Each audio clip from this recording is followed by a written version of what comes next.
Alright, what's up everybody? In this video, we wanted to talk to you guys about some of our trail camera strategy, what we've been up to. For those of you guys that know, we tagged out super early. His was on his first sit, mine was on in October, and then Dad shot a deer the beginning of November. So a lot of people say it's bittersweet, but honestly, I think it definitely works out for the better because since then we've both spent a ton of time just scouting and filming others too. So it's not like we haven't been in the woods. It's been a little bit different, kind of stress-free, kind of nice at times, but very boring. Pretty different, but I think it's going to help us in the long run a lot, actually, like going forward, hunting in that area in general. Right. So in this video, we want to talk to you guys about some of our scouting and public land trail camera strategy that we've been doing. Those of you guys who've been following the channel for years, you know we kind of stopped doing public land cameras because you had almost all of your trail cameras stolen. And so 2017. So this year we had a whole bunch of extra trail cameras laying around, and we're like, you know what? Let's buy some locks. Let's hang them up in trees and let's give it a go and see what happens. So we didn't run them through gun season. We actually just went and pulled all the cameras that allows us to check them and show you guys the photos here. But our plan was to run them for I think the beginning of November until now, so about 2 weeks on some different cameras, 3 weeks on the first camera we set up. And just kind of get a good intel on what's in the area, get a general idea on hunting pressure that allow us to know, hey, this area next year is going to be good. There's good bucks in this area. This allows us to get an inventory of what's around. Yes, some are going to die from disease. Yes, some are going to get shot, but it gives us a general area on what's a good area. And also, I think year to year, some bucks do the same things. A lot of does come into heat at the general that same time frame. So this allows us to know, hey, November 16th was hot at this unit, hunt this place next year at this time. And so I think we gained a lot of really good intel from that. And we're also doing it because we wanted to build a good knowledge base for late season. And I have a hard time saying, yeah, we have bucks located for late season because between now and December 23rd, when we can start muzzleloader hunting, we have 2 shotgun seasons here in Iowa where these places are going to get pushed beyond belief. So some of them, it's hard to say. It's just pretty unpredictable. I still think it's good to have have these cameras out and during the better part of the season during the rut and get like a general inventory of like what's in this area. I think it's still good to have that inventory, and it's kind of like, okay, now it honestly gives me more confidence going into some areas when I know there's big deer in there, and then I know I can hunt it for consecutive days rather than just bouncing around way too much, because we've both fell into that trap a few times. But like you said, a lot could change after these shotgun seasons. We just don't know. We'll just have to wait and see. Yeah. So we're going to break down each place. I think we set out 5 trail cameras on 5 different spots. We're going to break them down, show you guys some pictures of them, and kind of why we decided to put it at each spot and go from there. So the first one, we'll start with the unit that you shot your big muzzleloader buck last year. Yeah, so that was my biggest buck ever last year. It was actually during muzzleloader season, and it was one of the first days of the season, second day of muzzleloader season actually. And interestingly enough, like we were just talking about, there was actually, I'm pretty sure there was a hot doe when I shot that deer. So going forward, might have to hunt that one first and see if maybe it's going on again, because there were bucks everywhere. That was my best day of hunting ever. I saw an even bigger one, and I killed my biggest deer. So might have to try that. I just kind of realized that. But I had a camera in there, and it was in the same overgrown bottom field as where I killed in. The private land it's heavily managed in that area, but the private land has a bunch of late season food plots. It looks like you can kind of see from the maps a lot of places where they're gonna have food, so it's a good late season spot in general, I think. And then it has this brushy bottom that's pretty awesome, really good bedding, thermal cover. We went in there, hunted it one day. I think we blew everything out. We didn't actually see anything, and it's too good of a unit to not see anything. So we spooked like 100 turkeys going in, and I'm pretty sure everything left, but found a bunch of beds and scouted through that bottom, and then found a good trail intersection with some rubs that were the size of my legs. And it was really hidden kind of off the beaten trail. So we were like, I didn't have any locks at that time. So like I just hung it up as high as I could and kind of brushed it in, kind of make it blend in. And we just set it up there on those big rubs to see, what was coming through the area.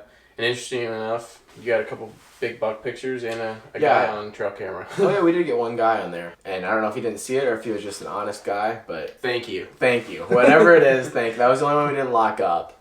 But yeah, that was good to see because we've gotten burned, like we said. But yeah, I think at least maybe 3-4 shooters in that area, and that's like they're good bucks. Yeah. Then one true giant. I mean, I would say like a really big one, and he actually got really busted up. I'd still shoot it, but Yeah. he got really busted up. He went through there a couple times, and these are all deer that went through a couple times, not just once. So, I mean, they got to be living somewhere close, and like in all these areas, when you're only running one trail camera in a, I don't know, for example, like 1,000-acre chunk of public land, like if you have mature bucks on it, it's like, yeah, there's mature bucks in there. If you don't, then it's like, well, it's one camera. Right. But when you do, it's like, yeah, okay, it's a good spot. Yeah. There could be other ones too. And like the biggest one is all busted up. Well, how do you get busted up? There's got to be maybe an even bigger one in there. So yeah, it's a good unit. It was a good spot. I was happy to see that one. And then you went to Bushy Bottom. The place we're calling Bushy Bottom now. We got some cool names coming up for these. I'm pretty excited. Bushy Bottom, yeah. So it's a unit that I hunted late muzzleloader season last year. I bow hunted a couple times. I've been in and out of the area, but I never like consistently hammered down on it. Try to figure out, I knew that there's big bucks in there because I saw a big buck late muzzleloader season. Just never sealed a deal on it, I guess. So we went in there to put a trail camera up in a spot. Film a big velvet buck. Yeah, we did film running back into that unit. Yeah, so we know there's big deer in there. But we went to a spot where I knew that there was some good crossings coming through, does using it, and just kind of put it on a couple scrapes down in there with a good intersecting trail. And we got some really good bucks on it. Got some slammers in there. There's a lot of pictures. And the weirdest thing is, yes, there was another guy on camera. We don't know if he turned the camera off or not because right after he left, the camera kind of stopped working. So in 6 days, we got like a bunch of really good bucks. We got over 300 pictures in 6 days and like a bunch of shooters. Yeah, a bunch of shooters in that unit. It's kind of crazy. Yeah, and that's a cool unit. So pretty excited about that place. One interesting thing that I will note about it, when I went in to go pull the camera out, one, I forgot the key, so I had to go all the way back to the truck and do it all over again, which was a dumb mistake, so don't do that. But the second thing is when I was coming back in the second time, I actually found an even better trail with bigger, fresher, open up scrapes. And so I think we missed a majority of the deer that were moving through there. So pretty pumped about that unit. It's a sweet spot and can't wait to hunt it come late season. So the next one, he checked on the same day on Thanksgiving. It was pretty awesome. Thanksgiving meal. We're still talking about the fresh buck pictures that we got in. These are the two best card pulls he pulled on Thanksgiving morning. And so the next one we're going to talk about is the little buck unit. This was the second. Sorry, I don't know why I did that too. what do I do with my hands? So the next one we're going to talk about is the little buck unit. And if you're wondering, that unit got its name because I actually killed my smallest deer ever in that unit last year as well. And I killed it with my girlfriend Jessie. We had a really long week, the end of bow season, and just never posted it because we didn't actually get the shot on film. And like I said, it was my smallest deer ever. So it really wasn't even in a video.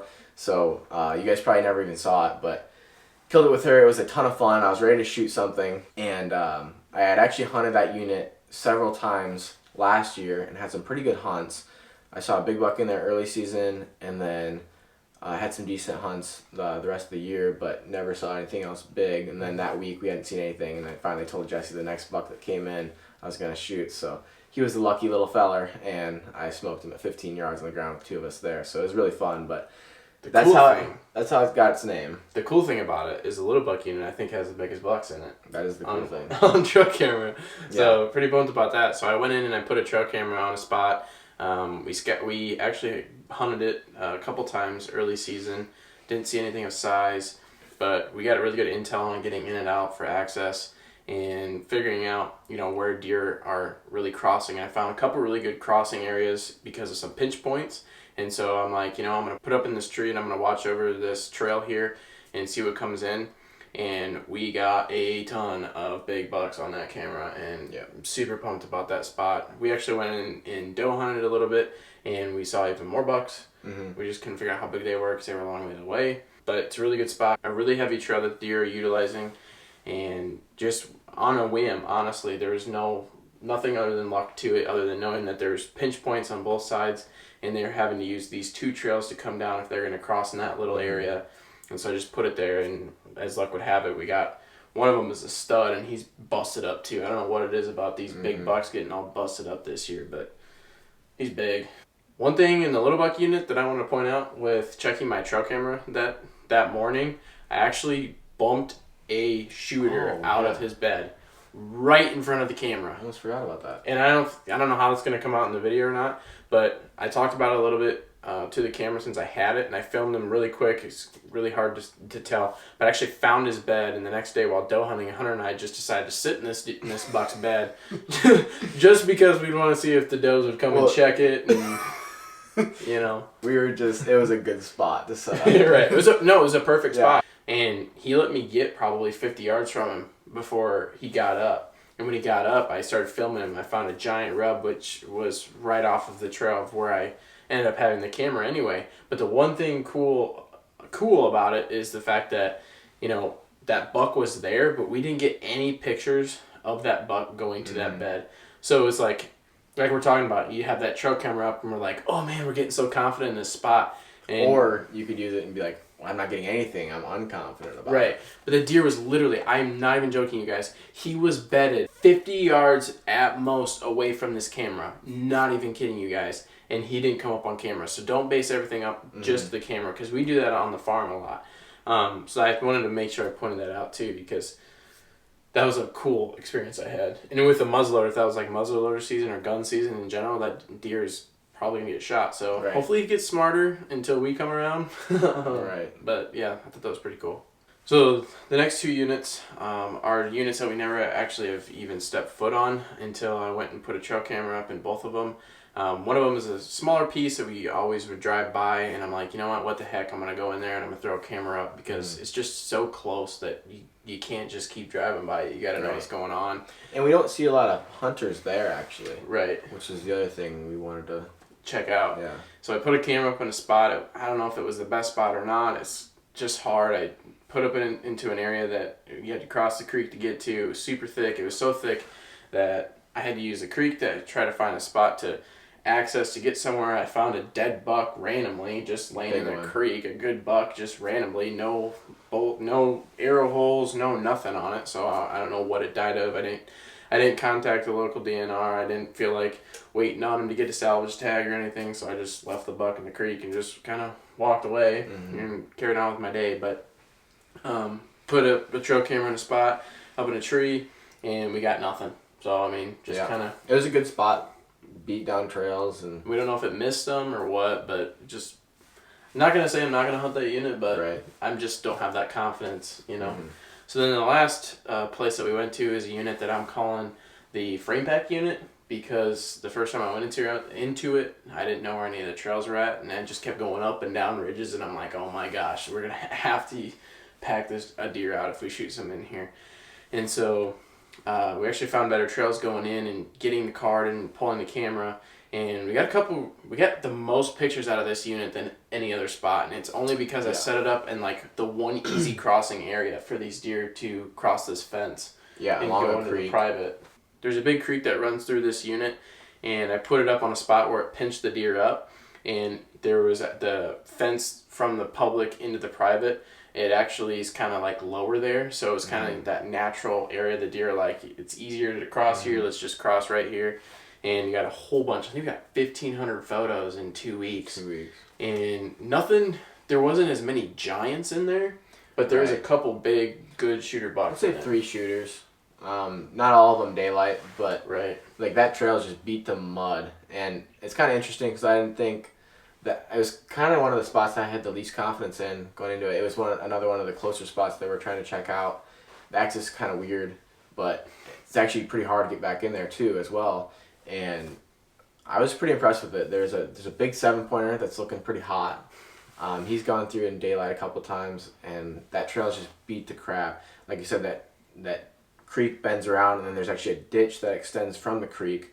So that pinches them even more, and then there's a hillside even as well, and then that fence crossing. So it's a pretty hot spot. It's actually pretty cool how many sets of deer would go through per day, because of those 1,500 pictures, not very many were of nothing. Right. It's just like I don't have too many spots or too many single trails where I can say I'm pretty confident that like 3 sets of deer are gonna go through there in the morning. Mm-hmm. Like, yeah, I could be confident in a trail that like you'll see something on it maybe, but like 3 sets of deer pretty consistently is pretty cool. So yeah, got pretty lucky there. Mm-hmm. We actually scouted it even more on the way out. We pulled the camera, even though we didn't think it was gonna have any issues because we don't think anybody's gonna be back in there. But we decided to pull it just in case, because rather just get our intel and leave and kind of move on with it rather than lose another camera to another thief.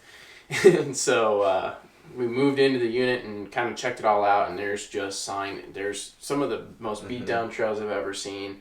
And Hunter got a really good spot in an area that he wants to kind of try to set up over this little field and during late muzzleloader season. And I think it could be a pretty sweet spot. It's really pretty in there too. Yeah, the hardest part about that unit is the fact that it's a pain to get into. So we're trying to figure out that risk to reward of, you know, when you're going in, are you going out, are you bumping too many deer than it's worth, you know, so kind of one thing to get pictures of them is another thing to kill them. Yeah, so sure, definitely, totally different bear. So I think it's going to wrap it up. Hopefully you guys liked the video. Hopefully I didn't ramble too much, but I think there's a lot of good intel in there.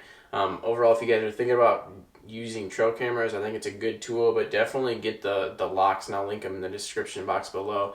And think about getting the security lock boxes as well, because even though we had those locks, I still was worried because the trail cameras only use plastic, so guys can just literally just rip them and break them off the tree and steal them. Which, if you're stealing trail cameras, don't even watch our channel. Go eat mud and yeah, have fun with it, because I hate people who steal trail cameras, and I hate people who steal, so I'll get off my rant here.